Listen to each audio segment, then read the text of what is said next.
Consider this, 84 children, yes, children, rescued last week in an FBI-led operation against sex trafficking.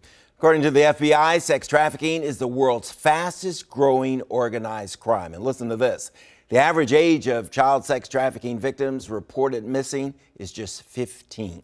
How do 15-year-olds just disappear? WUSA 9 proud to be part of an original investigation into the problem of U.S. child sex trafficking, shedding light on a disturbing issue that has stayed in the dark for just far too long. Tonight at 11, you'll hear from a sex trafficker, now in prison, thank God for that, about how he lured his victims. We hope his story helps you keep your family safe. More on that in a moment. But first, joining me now is Stay-suh Shehan. She runs the child sex trafficking team at the National Center for Missing and Exploited Children. Thanks for joining us. It's such an important issue. You say these people who are preying on our children, they don't have to go out and snatch them off the street anymore, coming from home and school. They can go on online, social media. Talk to me about that. What we see is that traffickers go where the kids are. So in the past, that would be malls and bus stops outside of foster homes or schools.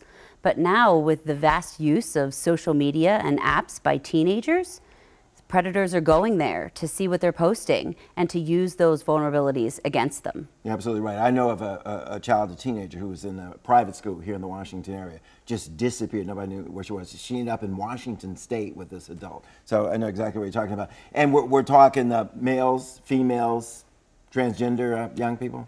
At the National Center for Missing and Exploited Children, we see that girls, boys, and those youth that identify as LGBTQ are extremely vulnerable to this. And another population that we're seeing targeted are runaway and homeless youth. Right. Okay. So these are children that have issues anyway. I mean, there's something wrong in the family in that situation.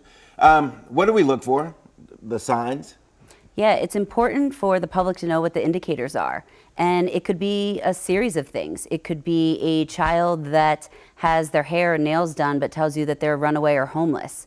It could be a child that has, signs of physical abuse, or a tattoo that seems to show ownership and the child is really unwilling to explain what it means.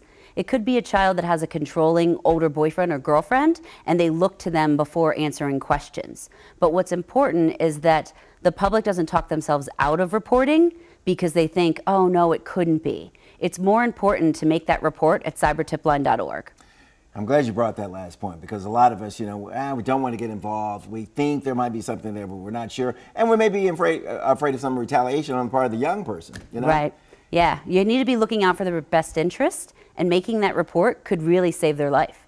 How many of these kids are we rescuing? I mean, aside from this FBI sting, which has gotten a lot of publicity, if not for this sting, what else is going on out there? Are we pulling some kids back in? Absolutely. Last year at the National Center, we saw 1 out of 6 runaways were also a likely sex trafficking victim. The good part is the majority of those kids are recovered. Thank you very much. Appreciate that. Okay. Now we know this is a problem here in the cities and suburbs of Virginia and Maryland and D.C., but to solve the problem, we have to understand just how it happens and who's behind it. Tonight at 11, a man who sold young girls to men explains how he made tens of thousands of dollars. He got caught, but then went right back to do it again. And right now on our WUSA 9 website, you can learn about the social media sites pimps are now using to find and lure young girls. Plus, hear from girls who have been trafficked and their advice to all of you and parents out there too, so the same thing doesn't happen to your children. Don't forget